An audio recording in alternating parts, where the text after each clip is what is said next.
Friends, Timur Mindich has been found. If we are to believe Oleksiy Honczarenko, a member of parliament from European Solidarity, then look, Mindich is currently in the Warsaw synagogue of the Hasidim Shabbat Lubavitch. Interestingly, he is staying at the luxurious Raffles Europejski Hotel, room 4409. I don't actually know how reliable this information is or where Oleksiy Honczarenko got it from, but if the relevant anti-corruption authorities want to check it, they should contact Oleksiy Honczarenko. Maybe he already somehow knows where the person who has become the #1 newsmaker over the last 2 days at least is staying. Well, as for whether all the months with this Mindich tapes mystery, it's probably been about half a year already. What's happening with this case right now? Events are also developing very quickly. Today, the National Anti-Corruption Bureau announced suspicions, including, obviously, against the businessman Mindich, the minister's advisor, the former minister, and the former advisor. The Minister of Energy, here is such a post. Let's read it all now. So, at the moment, under Article 208 of the Criminal Procedure Code of Ukraine, detectives have detained 5 people, and 7 members have been notified of suspicion, among whom are a businessman, the head of a criminal organization. Well, it's obvious here. Is this Timur Mindich, right?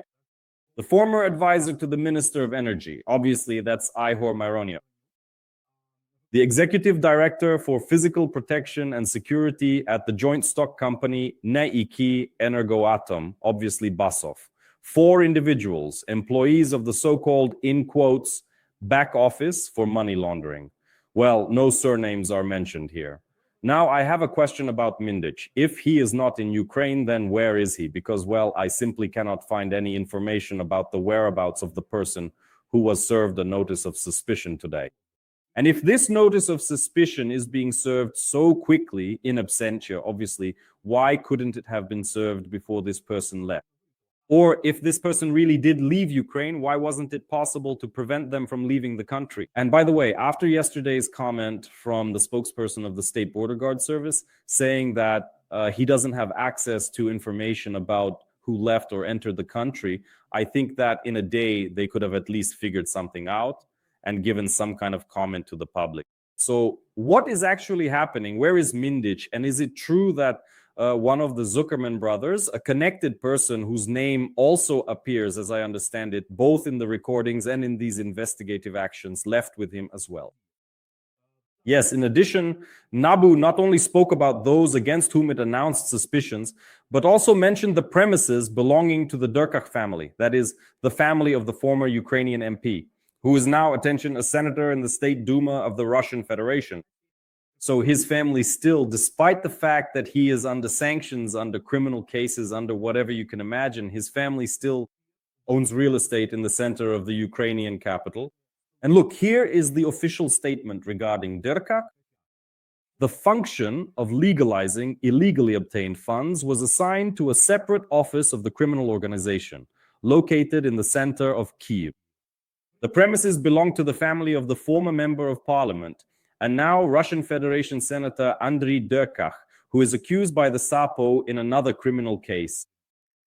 Through this office, strict accounting of the received funds was carried out, black bookkeeping was maintained, and money laundering was organized through a network of non-resident companies.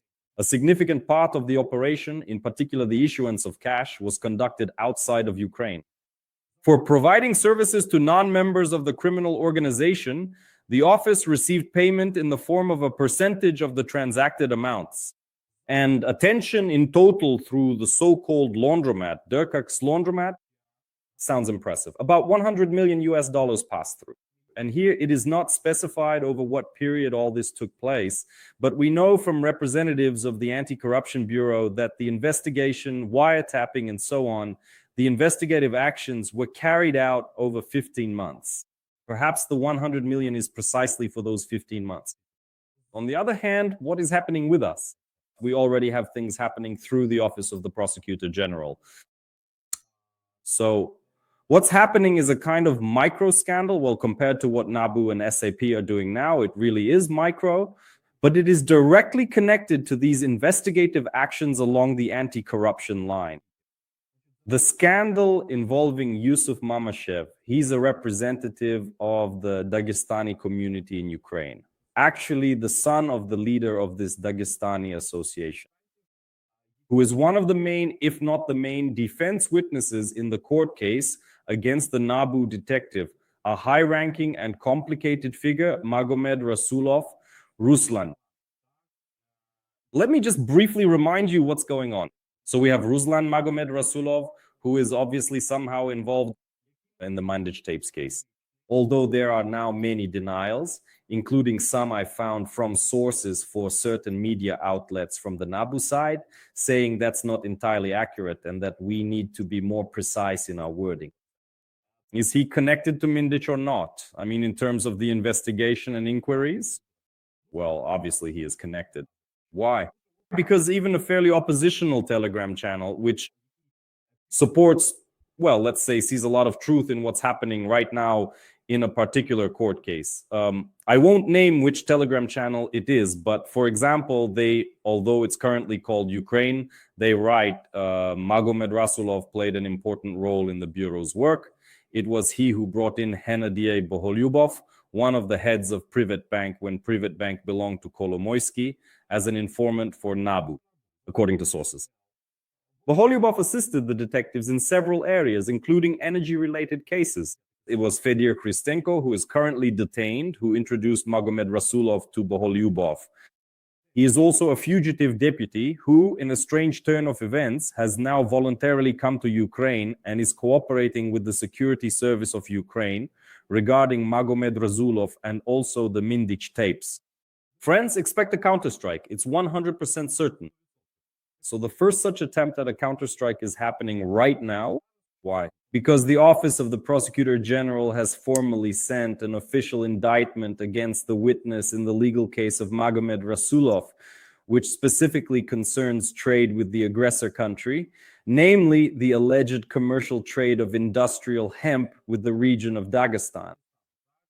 But the recordings which you can find online are not clear enough to tell whether it's Dagestan or Uzbekistan. And that's exactly what the whole case hinges on. So what word is actually used in these recordings by the Security Service of Ukraine? Here it is, friends. This is Yusuf Mamashev. So now the Office of the Prosecutor General is demanding that he be tried for perjury. In other words, for providing false information regarding the fact that those recordings actually don't mention Dagestan at all, but rather Uzbekistan. So this is, a messy story, a kind of tarnishing of the reputation of the National Anti-Corruption Bureau. But it looks very, very weak compared to the wave that is now building up, basically. On the Ukrainian government, I'm not afraid to use that word.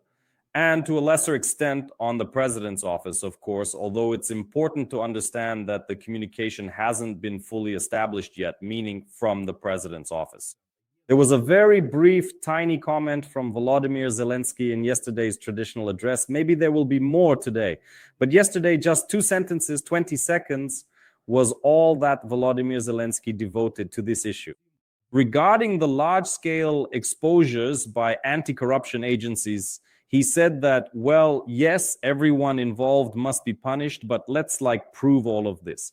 Meanwhile, things have gotten really shaky in the government right now. Why?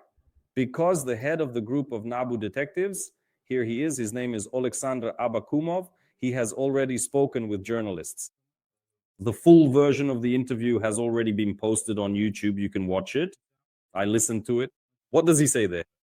4 ministers, members of the cabinet of ministers of Ukraine, government ministers, right? At different times, investigative actions were carried out. They were recorded in this particular case, which is now being released in parts. Let's call it the Mindich tapes, 1,000 hours of recordings. So 4 ministers at different times, meaning these could be ministers who are no longer in office or who have changed positions. That is, it could span several terms, at least 2 governments. It's not entirely clear, but 4 ministers, who could they be? There are many speculations, but it seems that the 4 ministers could include Herman Halushchenko, the former Minister of Energy, and the current Minister of Justice. It could be Hrynchuk, the lady who is now heading the Ministry of Energy, who replaced Halushchenko and previously headed the Ministry of Ecology. The third could possibly be Chernyshov, since he appears on the tapes. It's impossible to say for sure here, but there are some interesting episodes involving the allocation of hundreds of thousands of dollars that need to be paid to certain workers who are building a house for someone. And we know in principle from investigations by Zelensky, for example, and not only him, but also Derkach and the Schemi project, that many of these videos can also be found there, showing that something is being built, including for Mindich and for Chernyshov as well, right? So it's possible. It's still too early to make any definitive statements here. We need to wait for the full disclosure of all materials. As for Hrynchuk and Halushchenko, the situation is developing in a more or less clear way.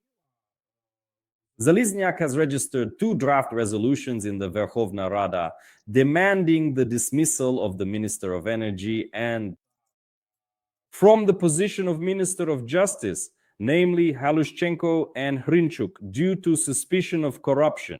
Hrynchuk herself has already commented on this story, saying that she doesn't really want to comment on it or delve into all the rumors, since she has no connection to the names that are supposedly on those recordings. And by that, she obviously means Mr. Maronyuk Ihor, who for a long time was an advisor to Herman Halushchenko, and back in the early 2010s was somehow involved with the State Property Fund, something like that. And now NABU is linking Maronyuk's name with the name Derkach. So essentially, if there is a connection to Halushchenko, all of this needs to be investigated. Hrynchuk says, no, I don't know anything. I'm not ready to comment on anything yet. Well, that's the story. Now, the main figure in the government is Sviridенko Yulia. How is she reacting to all of this? Friends, basically, she isn't reacting to any of this at all. She commented on the operation to Boysap saying, we are waiting for the results. So, well, that's it. We are waiting for the results. She is also being very cautious, not getting involved anywhere, not making any loud statements. I repeat once again, crisis communication has not yet been launched. And apparently, no unified message has been prepared for anyone yet.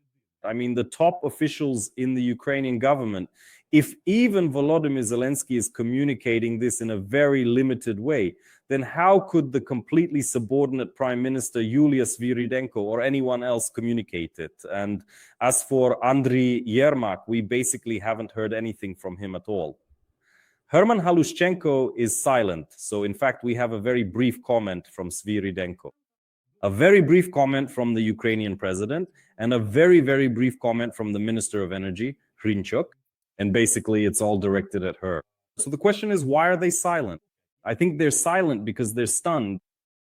But why they are stunned is unclear, since the story has been developing very actively since the attack on the anti-corruption agencies at the end of July 2025. That's where everything started to go wrong. And, well, obviously things broke down a bit, especially in the relationship and interactions between these two law enforcement verticals. Once again, I mean along the lines of the prosecutor general and along the lines of the anti-corruption agencies. The anti-corruption agencies are not controlled by the presidential vertical here. This story is completely independent. And let me remind you what the conflict was actually about. It was about subordinating NABU and SAP. The office of the prosecutor general to the prosecutor general. And that's exactly where this conflict started to emerge, obviously realizing that something like this exists. Something is happening in the investigations of the anti-corruption agencies.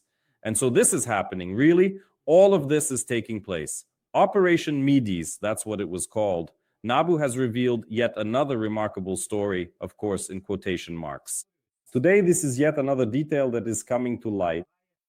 And it seems to me that it even overshadows the corruption scandals related to Ukrainian energy. Why? Because actually, in our particular situation, the trail of theft or money laundering can lead to its defense sector. Look, from an apartment on the upper floors of a building on Hrushevsky Street, in Kyiv, Carlson, well, that's what they apparently call Timur Mindich on the tapes, was the one deciding who should be given or transferred cash, and also coordinated influence over officials in central government bodies to resolve issues in his own interests.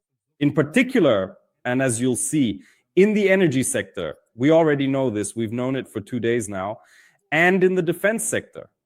And here, let me Well, let me wrap up for now. I think we'll come back to analyzing all these flights, but here's an open ending for you, the defense sector. Do you remember the stories about the connection? Well, all of this is being completely denied for now, but the connection of the surname Mindich to the company Firepoint.